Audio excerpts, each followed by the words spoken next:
Runaway 34 movie की starting Indian pilot Vikrant Khanna से होती है, जिन्हें दुबई से कोचीन के लिए अपनी फ़्लाइट से रवाना होना था। जब वो होटल के लिए एक गाड़ी में बैठते हैं, तभी उनके पास उनकी वाइफ का कॉल आता है, जो उनसे पूछती है कि आज से 3 दिन बाद क्या है। तो वो उसे बताते हैं कि आज से 3 दिन बाद मेरी बेटी का जन्मदिन है, दिन है मंगलवार, और साथ ही साथ भारत का मैच भी है। मुझे सारी चीज़ें याद रहती हैं। जिसके बाद वो अपनी पत्नी का फ़ोन रख करके होटल के अंदर चले जाते हैं, जहाँ पर वो टीवी देख रहे होते हैं। तभी उनके पास एक कॉल आता है। उस कॉल में उन्हें बताया जाता है कि आप अगली जिस फ्लाइट में जाने वाले हैं, उस फ्लाइट के अंदर एक बॉम्ब रखा हुआ है। दरअसल वो एक प्रैंक कॉल होता है जो उनका दोस्त उसे करता है। तो विक्रांत अपने दोस्त की चाल को समझ जाते हैं और फिर उसे पकड़ लेते हैं। विक्रांत का दोस्त अब विक्रांत से कहता है कि तुम यहाँ आए हो तो क्यों ना आज रात पार्टी किया जाए। जिस पर शुरुआत में विक्रांत उसे पार्टी करने से मना करते हैं और कहते हैं कि मेरी फ़्लाइट जल्दी ही आने वाली है। लेकिन उसके बाद वो अपना भेष बदल कर पार्टी के अंदर पहुंच जाते हैं, जहां पर वो अपने दोस्त को एक लड़की को देखते हुए देख लेते हैं और फिर अपने दोस्त से एक बेट लगाते हैं कि अगर इस लड़की को मैं तुम्हारे पास लेके आऊँगा तो तुम मुझे अपनी गाड़ी दोगे। उसका दोस्त इस बेट को मानने के लिए तैयार हो जाता है। जिसके बाद विक्रांत उस लड़की अंजलि के पास जाते हैं और उसे कहते हैं कि मेरा दोस्त और मेरे बीच में एक बेट लगी है, और अगर आप उस बेट को पूरा करवा दे तो मुझे काफ़ी लाभ होगा। जिस पर वो अंजलि कहती है कि इसमें मेरा क्या लाभ होगा। तो विक्रांत कहता है कि अगर आप मेरी शर्त को पूरा करा देती हैं तो मुझे आपको अपनी कंपनी में लेने के लिए कोई भी दिक्कत नहीं होगी। जिसके बाद वो उसके साथ चली जाती है और उसके दोस्त से मिलती भी है, और बेट की शर्तानुसार उसका दोस्त उसे गाड़ी दे देता है। उस गाड़ी को चलाते हुए वो अपने होटल जाता है, जहाँ वो कुछ देर रेस्ट करता है, और इसके बाद वो अपने दफ्तर में एक नई को पायलट अल्बुकर्की के साथ जाता है, जहाँ पर दफ्तर में उसे वेदर रिपोर्ट दिखाई जाती है और वो उन रिपोर्ट को झटपट पढ़ लेता है। वहाँ पर जो रिपोर्ट दिखा रहा होता है, उसे लगता है कि इस रिपोर्ट को उन्होंने जल्दबाजी में पढ़ लिया है और शायद पढ़ा ही नहीं। तो वो उनके इस एबिलिटी की क्वेश्चन करता है, जिस पर विक्रांत उसे सारी वेदर रिपोर्ट्स की कंडीशंस को बता देते हैं और कहते हैं कि मेरा माइंड बहुत तेज़ है, मैं चीज़ों को बहुत अच्छे से पढ़ लेता हूँ। उसकी इस प्रतिभा को देख करके वहाँ बैठे अल्बुकर्की और साथ ही साथ वेदर रिपोर्ट दिखाने वाला शख्स के अंदर आश्चर्य का भाव उत्पन्न हो जाता है। अब इधर हम देखते हैं कि फ़्लाइट के अंदर काफ़ी लोग मौजूद होते हैं, जो कि काफ़ी नर्वस हैं, क्योंकि उनमें से कुछ लोग पहली बार फ़्लाइट का लुत्फ़ लेने वाले हैं और वो काफ़ी चिंता में भी हैं। फ़्लाइट का दरवाज़ा बंद होता है, जिसके बाद हमें अपने फेवरेट कैरी भी दिखते हैं, जो फ़्लाइट के अंदर सभी लोगों का वीडियो बना रहे होते हैं और साथ ही साथ अपने ही अंदाज में लोगों को रोस्ट भी कर रहे हैं। इधर हम देखते हैं कि फ़्लाइट के अंदर विक्रांत खन्ना सभी लोगों से अपनी सीट बेल्ट्स को बांध लेने को कहते हैं, क्योंकि फ़्लाइट टेक ऑफ होने वाली थी, और उनसे कहते हैं कि आप अब एक सेफ हैंड्स में हैं और आपका जर्नी शुभ हो। जिसके बाद वो फ़्लाइट को उड़ाने ही वाले रहते हैं, तभी वहाँ पर एक हमें औरत भी दिखाई देती है जो अस्थमा की मरीज़ है और उसे कोचीन जाना था अपना इलाज कराने के लिए। वो अपनी बेटी से कहती है कि क्या हम लोग सलामत पहुँच जाएंगे।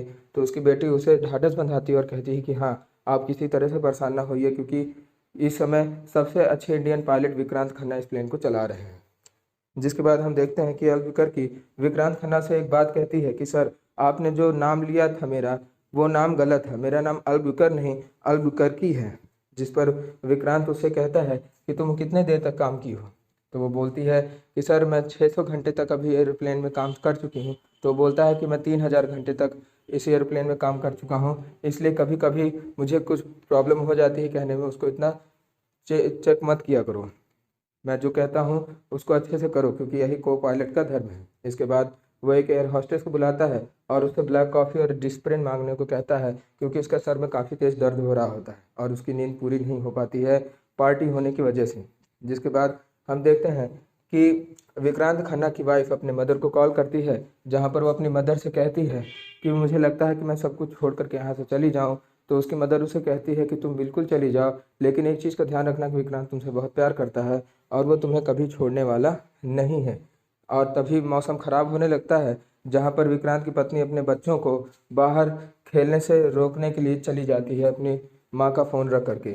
अब इधर हम देखते हैं कि विक्रांत खन्ना सभी लोगों से कहते हैं कि आप लोग सभी शांति से बैठ जाइए और अब आप सीट बेल्ट खोल सकते हैं, क्योंकि हम लोग फ्लाइट में ऊपर की ओर आ चुके हैं। और इधर हम देखते हैं कि एक नए व्यक्ति जिसका नाम त्रिपाठी होता है, एटीसी दफ्तर में वो कोचिंग के बैठता है। उसके बेटी की रिसेंटली मौत हो चुकी है, जहाँ पर उसका बॉस उसे कहता है कि मैं तुम्हें 1 महीने की लीव देना चाहता था, लेकिन तुम इतना जल्दी क्यों आ गए। और तुम्हारी बेटी इतनी जल्दी ख़त्म हो गई, इस बात का मुझे दुख है। जिस पर नारायण कहता है कि सर, मैं घर में रहकर करता भी क्या, वहाँ रोना धोना देख करके मुझे और तकलीफ़ हो रही थी, इसलिए मुझे यही लगा सही कि मैं अपनी जॉब पर वापस आ जाऊँ। जहाँ पर हम फ्लाइट के अंदर देखते रहते हैं कि वेदर कंडीशंस थोड़ी ख़राब होने की वजह से अल्ब करके चिंता में है, और वो अपने को पायलट से कहती है कि सर, अब हमें थोड़ा देर वेट कर लेना चाहिए। जहाँ पर वो नारायण से भी सॉरी जहाँ पर वो त्रिपाठी से भी बातचीत करती है कोचीन की कंडीशंस को लेकर के, और त्रिपाठी उसे बोलता है कि यहाँ की कंडीशंस थोड़ा ठीक नहीं है क्योंकि यहाँ पे बहुत तेज़ बारिश हो रही है और इसलिए प्लेन उड़ाना सही नहीं है। लेकिन जब वो अपने को पायलट से पूछती है कि सर, क्या हम लोग दूसरी जगह बेंगलोर की तरफ शिफ्ट हो जाएं क्योंकि त्रिवेंद्रम की तरफ शायद तूफान भी आ सकता है, तो विक्रांत उसे ऐसा करने से मना कर देता है और कहता है कि इससे हमारे अत्यधिक फ्यूल बर्बाद होंगे, इसलिए हम त्रिवेंद्रम की ओर अपनी लैंडिंग को कराएंगे। जिसके बाद हम देखते हैं वेदर रिपोर्ट्स वालों को, जिन्हें पता चलता है कि त्रिवेंद्रम की तरफ अब बहुत बड़ा साइक्लोन आने वाला है, और वो सारी रिपोर्ट को एटीसी दफ्तर समेत सभी जगहों पर भेजने के लिए कहते हैं। जहाँ पर एटीसी दफ्तर में वो रिपोर्ट को जब पहुँचाते हैं तो वहाँ त्रिपाठी की कुछ हालत ख़राब हो जाने की वजह से उसको दफ्तर से बाहर निकाल दिया जाता है, क्योंकि वो काफ़ी खांस रहा होता है और उसकी कंडीशन बिल्कुल ही लो होती है। और एटीसी की तरफ से इतनी ज़रूरी जानकारी फ्लाइट नंबर 777 को नहीं मिलती। जिसके बाद फ्लाइट नंबर 777 से अल्बुकर्क बार बार जायज़ा लेने के लिए कोचीन के एटीसी दफ्तर को बोलती रहती हैं और उनसे पूछती रहती हैं कि सर, आप मुझे सुन सकते हैं, लेकिन वहाँ से कोई जवाब नहीं आता क्योंकि अब त्रिपाठी वहाँ पर मौजूद नहीं है। जिसके बाद प्लेन के अंदर बैठे हुए एक शख्स, जो कि एक अंकल जी हैं, वो विक्रांत के त्रिवेंद्रम की तरफ फ्लाइट को मोड़ने के डिसीजन को लेकर के काफ़ी चिंता में है, और वो कहते हैं कि ये गलत कर रहा है। तो वहाँ कैरीबिनाटी उसे रोकते हैं और कहते हैं कि आप कोई पायलट हो, शांति से बैठे रहो। जिसके बाद वहाँ पे फ्लाइट में सभी लोग आपस में बवाल करने लगते हैं। तभी वहाँ पे विक्रांत आ जाते हैं और कहते हैं कि जो लोग पायलट हैं वो मेरे साथ चलें, बाकी सभी लोग चुपचाप बैठ जाएं। जिस पर सभी लोग चुपचाप बैठ जाते हैं। तो वो उन्हें समझाता है कि देखिए, फ़्लाइट में कभी कभी ऐसी कंडीशंस आ जाती हैं कि हमें उन्हें दूसरी तरफ शिफ्ट करना होता है, इसलिए घबराने की कोई भी बात नहीं है। आप लोग सेफ़ हैंड्स में हैं और मुझ पर भरोसा रखिए, मैं आपको सही सही पहुंचा दूंगा। और साथ ही साथ वो अस्थमा वाले औरत को भी कहते हैं कि मैम, थोड़ी देर की सब्र और करिए, आप एक सेफ़ हैंड्स में हैं और जल्द ही आपको अस्पताल में आपका इलाज भी कराया जाएगा। जिसके बाद वो उसके ऊपर यकीन कर लेती है। और इधर हम देखते हैं एटीसी दफ्तर में दो लोगों को, जो कि वेदर कंडीशंस को लेकर के बातचीत कर रहे होते हैं, लेकिन उनकी हालत तब ख़राब हो जाती है जब वो त्रिवेंद्रम की तरफ साइक्लोन आ रहा होता है और साथ ही साथ उधरी की तरफ फ्लाइट नंबर 777 को आते हुए देखते हैं। फ्लाइट नंबर 777 से अल्बुकर्क लगातार एटीसी दफ्तर को संपर्क करना चाहती है, जहां पर अब ये लोग मोर्चा संभाल लेते हैं और वो कहते हैं कि त्रिवेंद्रम की तरफ आना निगेटिव है क्योंकि यहाँ के वेदर कंडीशंस काफ़ी ख़राब हैं। अगर प्लेन तुम उड़ा कर यहाँ लाती हो तो शायद तुम लोग उस प्लेन को लैंड करा ना पाओ। जिसके बाद वो काफ़ी दुखी हो जाती है और वो काफ़ी फियर से रोने लगती है, और उसको रोता हुआ देख कर विक्रांत उसे शांत कराता है और कहता है कि मुझे तुम्हारे साथ की ज़रूरत है, अपने आप को इतना जल्दी परेशान मत करो, अपने धैर्य को इतना जल्दी मत खो। जिसके बाद वो त्रिवेंद्रम के लिए चलने के लिए फिर से उसे फोर्स करता है। इधर विक्रांत की पत्नी एयरलाइंस के पास फ़ोन करती है और कहती है कि मेरे पति का फ़ोन स्विच ऑफ आ रहा है, वो इंडियन पायलट हैं और उन्हें दुबई से कोचीन के लिए आना था। जिस पर कर्मचारी कहते हैं कि सर को कोचीन के लिए रवाना होना था, लेकिन ख़राब वेदर कंडीशंस की वजह से अब उन्हें त्रिवेंद्रम की तरफ जाना है, इसलिए जब वो त्रिवेंद्रम में उतरेंगे तब आप उनसे कॉल कर लीजिएगा। जिसके बाद हम देखते हैं कि फ़्लाइट को विक्रांत अपने तरीके से त्रिवेंद्रम में ज़बरदस्ती उतारने की कोशिश तो करते हैं, लेकिन वो उसमें सफल नहीं हो पाते हैं क्योंकि वहाँ इतनी ख़राब कंडीशन थी कि वहाँ प्लेन उतारना संभव ही नहीं था। जिसके बाद वो प्लेन को काफ़ी नीचे तक उतारने के बावजूद भी ऊपर की तरफ खींच लेते हैं और फिर वो उसे दूसरी साइड से उड़ाने की कोशिश करते हैं, जहाँ पर एटीसी दफ्तर के लोग उन्हें बताते हैं कि रनवे 16 क्लियर है, लेकिन विक्रांत उनकी बात को काट देते हैं और कहते हैं कि रनवे 34 को क्लियर करो, क्योंकि मैं रनवे 34 पे ही जल्दी ही इमरजेंसी लैंडिंग करने वाला हूँ।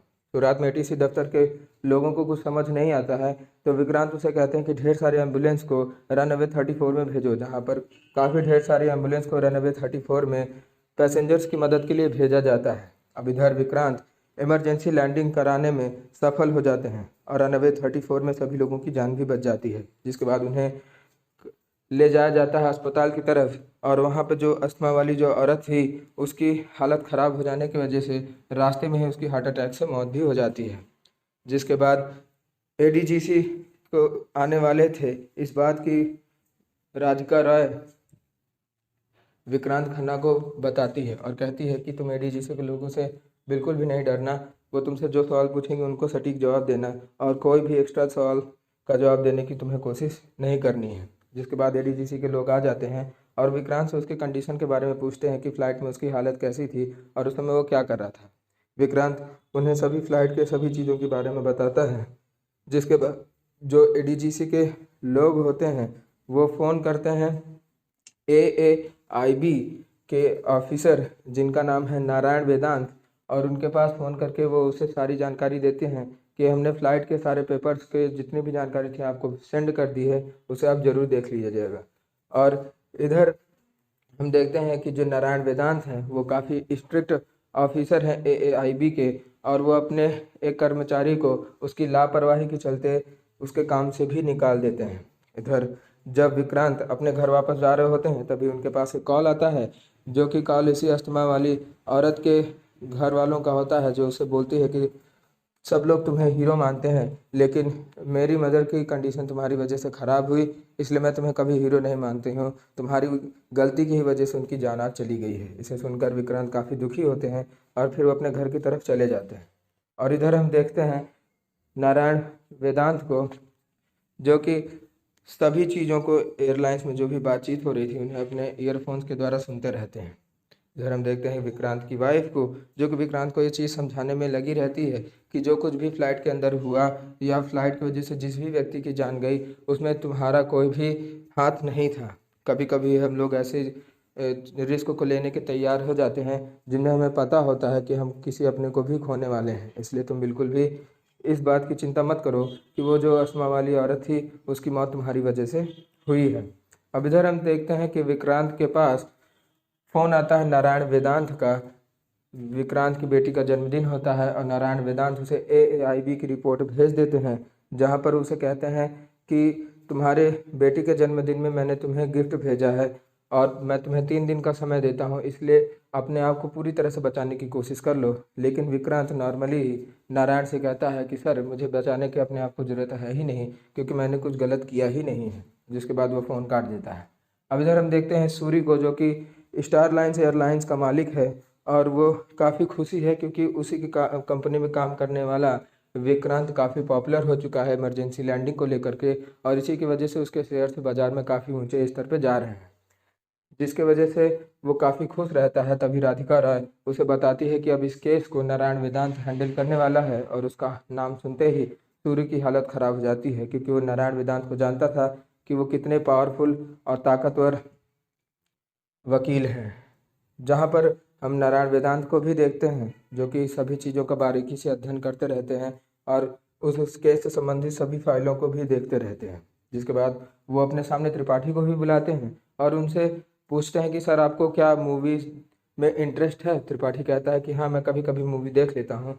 तो वो बोलते हैं कि क्या आपको कॉमेडी मूवी अच्छी लगती है, जिस पर जिस पर त्रिपाठी कहता है कि नहीं, मैं कॉमेडी मूवीज़ नहीं देखता। और तभी नारायण वेदांत उसके ऊपर नाराज़ हो जाते हैं और वो कहते हैं कि फ़्लाइट के अंदर आपने कॉमेडी बना के रखा था और आपको तब ध्यान नहीं आया, और उसके बाद वो उसे डांट करके वहाँ से हटा देते हैं। जिसके बाद हम देखते हैं सूरी को, जो कि अपनी एक सेक्रेटरी से मदद मांगने चाहता है, क्योंकि उस सेक्रेटरी का जो फादर होता है वो एविएशन में होता है। वो अपने सेक्रेटरी से कहता है कि एविएशन से कहकर तुम नारायण वेदांत को इस केस से अगर हटा दो तो बहुत अच्छा होगा। लेकिन उसकी सेक्रेटरी उससे डील्स करती है और कहती है कि इसके बदले आपको क्वीन एयरलाइंस में 65% शेयर लगाना होगा। जिस पर जो सूरी रहता है उसकी इस चालाकी को देख करके काफ़ी आश्चर्य में रहता है और वो ऐसा करने से मना भी कर देता है। जिसके बाद हम देखते हैं नेक्स्ट डे हियरिंग होती है, जहाँ पर विक्रांत को बैठाया जाता है और उनसे नारायण काफ़ी सवाल पूछते हैं, और नारायण ये भी कहता है कि मुझे पता लगा है कि आपने वेदर रिपोर्ट्स को बहुत जल्दी पढ़ लिया था, कहीं आपकी ही लापरवाही की वजह से तो आपको इस इमरजेंसी लैंडिंग को नहीं कराना पड़ा। जिस पर विक्रांत पूछता है कि सर आप कहना क्या चाहते हैं। तो नारायण उससे बताता है कि साल 2010 में एक फ्लाइट एक पायलट के हाथ में थी और उसने फ्लाइट को अपने गलती की वजह से क्रैश करवा दिया और फ्लाइट जाके खाई में गिर गई, जिससे 158 लोगों की वहाँ पे तुरंत मौत हो गई। और हमें ये भी पता चला कि उस फ्लाइट का जो पायलट था वो पिछले 6 दिनों से अपने परिवार से नहीं मिला था, इसलिए फ्रस्ट्रेट हो चुका था और उसे एक बीमारी ने जकड़ लिया था। और फिर वो उस बीमारी का नाम भी बताता है और विक्रांत से क्रॉस क्वेश्चन करता है कि शायद आपको भी यही बीमारी लगी होगी क्योंकि आप पिछले 6 दिन से अपने परिवार से दूर थे। लेकिन विक्रांत उसके इस भ्रम को दूर कर देता है और वेदर रिपोर्ट में लिखी हर सटीक जानकारी को अपने मुंह से बोलने लगता है। जिसके बाद वो उसे कहता है कि सर आप जो भी चीज़ें मुझे बता रहे हैं या मुझ पर जितने भी आरोप लगा रहे हैं वो सभी बेबुनियाद हैं। जिसे सुनकर नारायण काफ़ी नाराज़ हो जाता है और वो कहता है कि अगर मेरे सारे आरोप बेबुनियाद हैं तो क्यों आप मेरी जगह नहीं आ जाते हैं। मैं जो सवाल आपसे पूछता हूँ आप सवाल वही करिए और फिर आप ये पता लगाइए कि आखिर गलती किसकी है। और इधर वो उसे डोमिनेट करने की भी कोशिश करता है, लेकिन वो सूरी की बात को ध्यान रखता है, जहाँ पर सूरी कहता है कि विक्रांत तुम्हारे सामने नारायण कुछ ऐसा काम करेगा जिससे तुम उसके जाल में फंस जाओगे, इसलिए तुम्हें पूरी तरह से कूल रहना है और उसकी बातों को सुनते ही रहना है, बहुत ज़्यादा जवाब देने की कोशिश नहीं करनी है। और सेम टू सेम यही चीज़ विक्रांत करता भी है। तभी नारायण एक मशीन को ले आता है जो कि अल्कोहल का स्तर नापने वाली थी।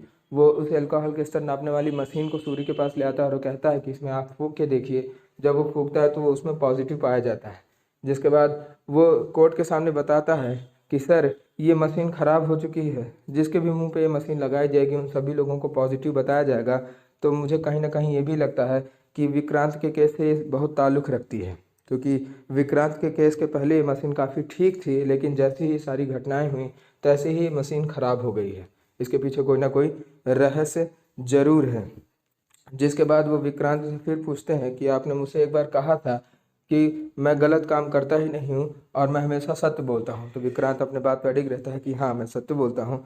तो वो उसका लाई डिटेक्टर करने की मांग करते हैं, जहाँ पर वो लाई डिटेक्टर टेस्ट देता है और विक्रांत उस लाई डिटेक्टर टेस्ट को भी पास कर लेता है। जिसके बाद ये सभी चीज़ें देखते हुए नारायण वेदांत काफ़ी शौक में हैं और फिर वो उसे छोड़ देते हैं। अब नेक्स्ट डे का दिन रहता है, जहाँ पर नारायण वेदांत बातचीत करते हैं अल्बुकर्की से। वो अल्बुकर्की से शुरुआत में कुछ छोटी मोटी चीज़ों को पूछते रहते हैं, जहाँ पर वो विक्रांत के बिहेवियर और उनके साथ उनकी सहभागिता कैसी थी, इन सभी चीज़ों की चर्चा करते रहते हैं। फिर वो विक्रांत के पास आते हैं और कहते हैं कि आपको क्या पता है कि अंजलि कौन है। जहाँ पर विक्रांत अंजलि का नाम सुनकर के काफ़ी शौक में हो जाते हैं और फिर वो अंजलि को बुलाता है और अंजलि से नारायण वेदांत क्रॉस क्वेश्चन करने लगता है, जहाँ पर वो अंजलि से पूछता है कि क्या आप इन्हें जानती हैं। तो अंजलि कहती है कि हाँ मैं विक्रांत को जानती हूँ, इन्होंने मुझे ऑफ़र दिया था अपनी कंपनी में, इसलिए मैं इनके पास आई थी और इन्होंने मुझसे कहा था कि अगर आप बेट मुझे जिता देती हैं तो मैं आपको कंपनी में बहुत बड़ा हिस्सा दूंगा। जिसके बाद उनकी सभी बातों को सुन करके विक्रांत के सामने अब एक पावरफुल पक्ष रख लेते हैं नारायण, जहाँ पर वो विक्रांत से क्वेश्चन करने लगते हैं और विक्रांत उन्हें जवाब नहीं दे पाता। जिसके बाद वो विक्रांत को छोड़ करके अल्बुकर्की के पास जाते हैं और उसे काफ़ी डोमिनेट तरीके से पूछते हैं और साथ ही साथ उसे एक ऐसी कंडीशन में ले आ देते हैं जिससे वो काफ़ी नर्वस हो जाती है। और नर्वसनेस में वो इस बात को एक्सेप्ट कर लेती है कि फ़्लाइट लैंडिंग करते वक्त जो विक्रांत हैं उन्होंने अपनी आँखों को बंद कर लिया था और इमरजेंसी लैंडिंग करवाई थी। ये बहुत बड़ा बयान था जो कि कोर्ट में विक्रांत को दोषी करार देने के लिए काफ़ी था। जिसके बाद अब विक्रांत को कोर्ट के अगले दिन की सुनवाई के लिए छोड़ दिया जाता है और यहाँ हम अल्बुकर्की को देखते हैं जो विक्रांत को देख के रो रही होती है कि सर मुझे माफ़ कर दीजिएगा, लेकिन विक्रांत उसके कंधे में हाथ रख करके उसे इट्स ओके कह करके वहाँ से चला जाता है। विक्रांत अपने घर में होता है, जहाँ पर वो कहता है अपनी वाइफ से कि अब सब कुछ ख़त्म हो जाएगा। उसकी वाइफ उसे समझाती है और कहती है कि मुझे पता है कि तुम्हारी कंडीशन ऐसे क्यों है, और फिर वो उसे अपने साथ ले जाती है उसी औरत के घर में जो कि अस्थमा की वजह से मारी गई थी और उसके लोगों से माफ़ी मांगने को कहती है।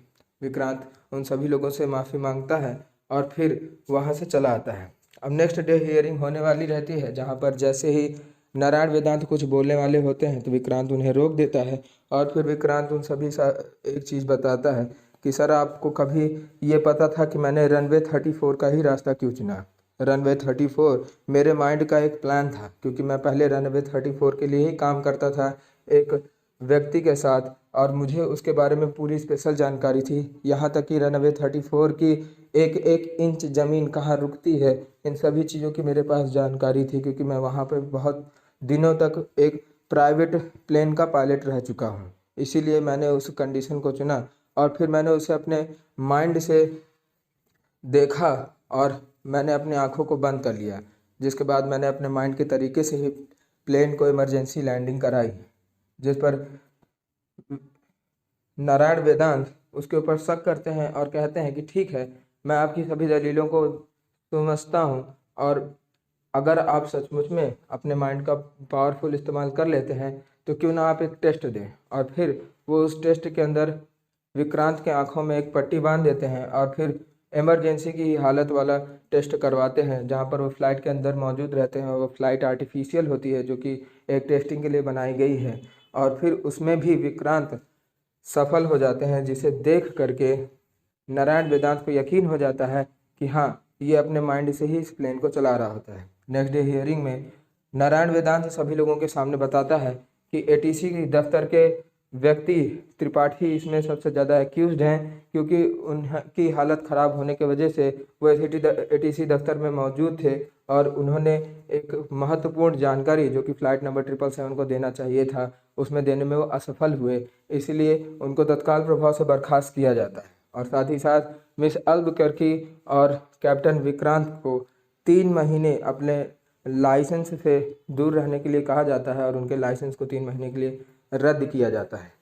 जिसको सुन करके विक्रांत और अल्बुकर्की के साथ में सांस आती है, और फिर विक्रांत जब बाहर निकलते हैं तो वो नारायण से यही सवाल पूछते हैं कि सर, आप चाहते तो आप मेरा करियर ख़त्म कर सकते थे, लेकिन आपने मुझे क्यों जाने दिया? जिस पर नारायण कहता है कि मुझे पता है कि तुम एक बहुत काबिल ऑफिसर हो, और इसीलिए मैंने तुम्हारी रक्षा की, क्योंकि तुम देश में काफ़ी पॉपुलर भी हो, और साथ ही साथ तुम्हारे जैसे ही पायलटों की देश को ज़रूरत है। लेकिन मैंने तुम्हें छोड़ दिया, इसका मतलब ये मत समझना कि मैं तुम्हारे ऊपर और भी एलिगेशंस नहीं लगा सकता हूँ। इसलिए कोशिश यही करना कि तुम अगली बार से फ़्लाइट को जब उड़ाओ तो उसमें किसी भी प्रकार की कोई भी प्रॉब्लम ना हो सके। और इसी को कहते हुए वो उसे हाथ भी मिलाता है, फिर उसे छोड़ करके वहाँ से चला जाता है। लास्ट सीन में 3 मंथ के बाद का दिन आता है, जहाँ पर कैप्टन विक्रांत फिर से अपने फ्लाइट को उड़ाने के लिए तैयार हो गए हैं, और इसी के साथ ये मूवी एंड होती है। इसी तरह के और भी मूवी एक्सप्लेनेशन के सुनने के लिए चैनल के साथ जुड़े रहें। तब तक के लिए टाटा बाय बाय और धन्यवाद।